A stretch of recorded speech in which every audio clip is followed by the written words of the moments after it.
Good morning, Franklin. I'm Eric Stuckey. It's Monday morning, so it's time for the top 3 things you need to know this week. Of course, I've got my handy dandy Post-it with me to help guide the way, but we are out here on 11th Avenue in the Hard Bargain neighborhood right by the McLemore House, which is on the National Registry of Historic Places. It is the oldest African-American owned home in Williamson County and was owned by former slave Harvey McLemore, and was in his family for 117 years, and then the African American Heritage Society now owns it and operates it as a house museum. You can come out here and visit it. The normal operating hours are 10 a.m. to 2 p.m. on Thursday through Saturday. You can come get a ticket and come that way. You can also schedule a special time by reaching out to either the McLemore House online or the Battle of Franklin Trust.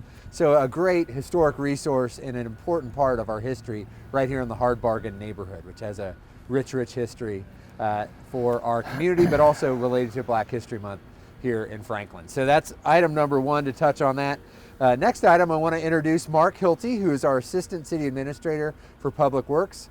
Mark oversees that group, and they were very busy this past week responding to winter storms. I'm going to ask Mark to talk to you a little bit about our response and specifically where we are with sanitation services, the curbside trash and recycling pickup, and our street conditions and kind of how that process works. So Mark, take it away. Good morning. Thank you, Eric. Yeah, it's a beautiful day, much better than what we experienced last week. As Eric had mentioned, wanted to touch on sanitation and environmental services. They are out running today. It's the normal collection days for this week. If we run into roadways that are still potentially dangerous, our drivers are going to use their discretion whether or not to pick up those streets or not. We will commit, though, to picking up trash throughout the city and recycling throughout the city this week, though. Moving into the streets department, they've had a hugely busy week. They started a little over a week ago at Sunday about 4 in the morning. And started clearing streets, and they've been at it ever since. So as you've seen, we've spent a lot of time on the major roadways, and we're now, since this past Friday, been getting into neighborhoods and starting to do some clearing there. So if you have any issues with roadways, please call our streets department, and they'll get you on the list and work to clear those roadways. So anyway, again, excited about the weather today. It's mid-40s and sunny, so much better than last week. Great.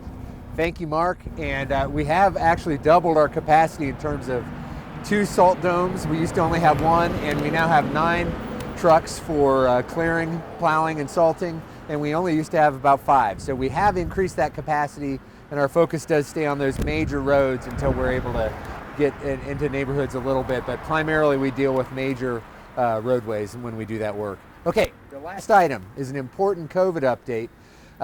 Starting today, we're moving into, as a state and as a county community, moving into phase 1B, which is teachers and folks who work in childcare, and if you're 65 and older. So that's important. Also, the state has rolled out a new scheduling platform. So it's covid.tn.gov. So you go to that, and there's a new platform there to help schedule appointments if you're in one of those groups. So again, it's 65 or older, and the 1B priority group, which is essentially educators or folks who work in childcare. So again, we continue to see good progress on COVID numbers. Continue to do the safeguards, wear your mask, wash your hands, keep your distance, and we'll continue to make great progress on this, as well as getting those vaccines out. That's your top 3 things for this week. Stay well, stay safe, and have a great week, Franklin.